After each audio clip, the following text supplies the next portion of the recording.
آج کی اس ویڈیو میں ہم حضرت ابوبکر صدیق رضی اللہ تعالیٰ عنہ کے بارے میں بات کریں گے۔ حضرت ابوبکر صدیق رضی اللہ تعالیٰ عنہ 573 عیسوی میں مکہ مکرمہ میں پیدا ہوئے۔ دور جاہلیت میں ان کا شمار قریش کے معقول افراد میں ہوتا تھا۔ جب پیغمبر اسلام محمد مصطفیٰ صلی اللہ علیہ وسلم نے ان کے سامنے اسلام کی پیشکش کی تو انہوں نے بغیر کسی پیش کے اسلام قبول کر لیا، اور یوں وہ آزاد بالغ مردوں میں سب سے پہلے اسلام قبول کرنے والے کہلائے۔ قبول اسلام کے بعد 13 برس مکہ میں گزارے، جو سخت مصیبتوں اور تکلیفوں کا دور تھا۔ بعد ازاں پیغمبر اسلام محمد مصطفیٰ صلی اللہ علیہ وسلم کی رفاقت میں مکہ سے یثرب ہجرت کی، یعنی مدینہ منورہ کی طرف ہجرت کی۔ نیز غزوہ بدر اور دیگر تمام غزوات میں پیغمبر اسلام صلی اللہ علیہ وسلم کے ساتھ ہم رکاب تھے۔ جب حضرت محمد صلی اللہ علیہ وسلم مرض الوفات میں گرفتار ہوئے تو ابوبکر صدیق رضی اللہ تعالی عنہ کو حکم دیا گیا کہ وہ مسجد نبوی میں امامت کروائے۔ پیر 12 ربیع الاول سن 11 ہجری کو نبی اکرم صلی اللہ علیہ وسلم نے وفات پائی، اور اسی دن حضرت ابوبکر صدیق رضی اللہ تعالی عنہ کے ہاتھوں پر مسلمانوں نے بیعت خلافت کی۔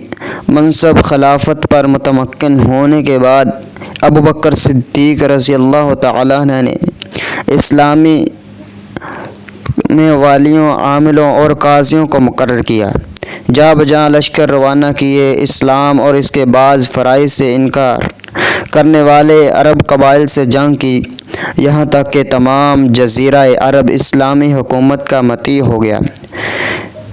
فتنہ ارتداد شروع ہو جانے کے بعد امام ابوبکر صدیق رضی اللہ تعالی عنہ نے عراق اور شام کو فتح کرنے کے لیے لشکر روانہ کیا۔ ان کے عہدِ خلافت میں عراق کا بیشتر حصہ اور شام کا بڑا علاقہ فتح ہو چکا تھا۔ پیر 12 جمادی الاخر سن 13 ہجری کو 63 برس کی عمر میں خلیفہ اول حضرت ابوبکر صدیق رضی اللہ تعالی عنہ اس دار فانی سے کوچ فرما گئے، اور حضرت عمر بن خطاب رضی اللہ تعالی عنہ ان کے جانشین ہوئے۔ اہل سنت والجماعت کا یہ ماننا ہے کہ حضرات صحابہ کرام رضوان اللہ علیہم اجمعین سے منسوب تمام ایسے واقعات جو ان کی اعلیٰ اور رفعت حیثیت و مقام کے خلاف ہیں، الوقدی، محمد بن صائب کلبی، سیف بن عمر تمیمی جیسے کذاب اور وضاع اشخاص نے بیان کیے ہیں، اور ان حضرات پر علماء اسماء رجال کی طرف سے مسند روا کتابوں میں سخت جرح بھی موجود ہے۔ حضرت ابوبکر صدیق رضی اللہ تعالی عنہ کا تعارف ذرا کر لیجئے۔ آپ کا اسلامی اسم گرامی عبداللہ، کنیت ابوبکر اور لقب صدیق اور عتیق ہے۔ آپ کے والد کا نام عثمان اور کنیت ابو قحافہ ہے۔ والدہ کا نام سلمہ اور کنیت ابو خیر ہے۔ آپ کا تعلق قبیلہ قریش کی شاخ بنو تمیم سے ہے۔ عہد جاہلیت میں آپ کا نام عبد کعبہ تھا، جو حضور صلی اللہ علیہ وسلم نے بدل کر عبداللہ رکھ دیا تھا۔ آپ کے نام عبد کعبہ کی وجہ سے تسمیہ کچھ یوں بنا دی جاتی ہے۔ بیان کی جاتی ہے کہ بعض روایات کے مطابق آپ کے والدین کے لڑکے زندہ نہیں رہتے تھے، اس لیے انہوں نے نظر مانی کہ اگر ان کے ہاں لڑکا پیدا ہوا اور زندہ رہا تو وہ اس کا نام عبد کعبہ رکھے گا اور اسے خانہ کعبہ کی خدمت کے لیے وقف کر دے گا۔ چنانچہ جب آپ پیدا ہوئے تو انہوں نے نظر کے مطابق آپ کا نام عبدالکعبہ رکھا، اور جوان ہونے پر آپ عتیق، آزاد کردہ غلام کے نام سے موسوم کیے جانے لگے، کیونکہ آپ نے موت سے رہائی پائی تھی۔ آپ کی پیدائش ابوبکر صدیق رضی اللہ تعالیٰ عنہ کی پیدائش عام الفیل سے 2 سال 6 ماہ بعد اور ہجرت نبی صلی اللہ علیہ وسلم سے 50 سال 6 ماہ پہلے کے مطابق 573 عیسوی مکہ میں پیدا ہوئے۔ آپ پیغمبر اسلام محمد بن عبداللہ سے 2 سال 6 ماہ چھوٹے تھے۔ عائشہ بنت ابو بکر سے مروی ہے کہ محمد صلی اللہ علیہ وسلم محمد بن عبداللہ اور ابو بکر میرے پاس بیٹھے اپنی ولادت کا تذکرہ فرما رہے تھے۔ آپ دونوں کی گفتگو سے مجھے اندازہ ہوا کہ آپ ابو بکر صدیق سے عمر میں بڑے ہیں۔ سلسلہ نسب کچھ یوں ہے۔ والد کی جانب سے سلسلہ نسب یہ ہے کہ ابو قحافہ عثمان بن عامر بن عمر بن کعب بن سعد بن تمیم بن مروہ بن کعب۔ والدہ کی جانب سے سلسلہ نسب یہ ہے کہ ام الخیر سلمہ بنت صخر بن عمر بن کعب بن سعد بن تمیم بن مروہ بن کعب۔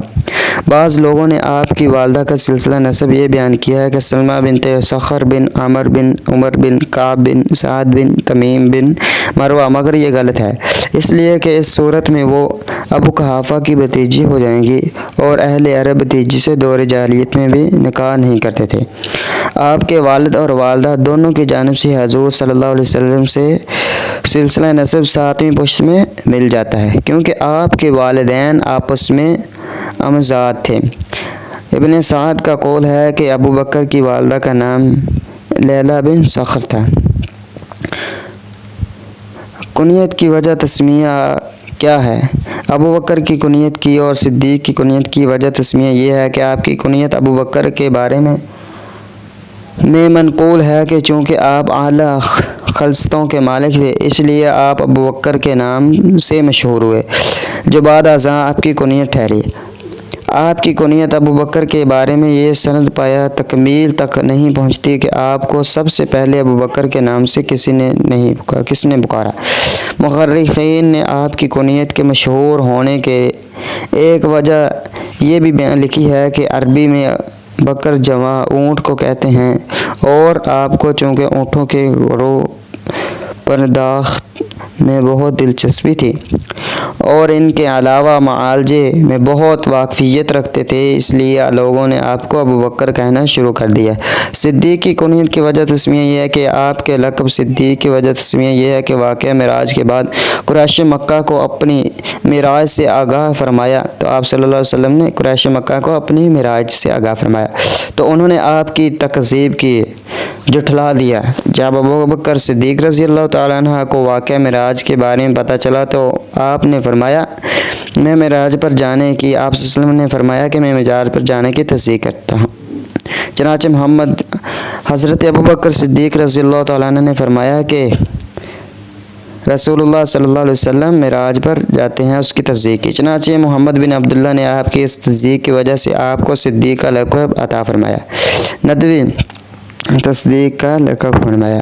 وہ جو سچائی لے کر آیا اور وہ جس نے اس سچائی کی تصدیق کی وہی متقی ہے۔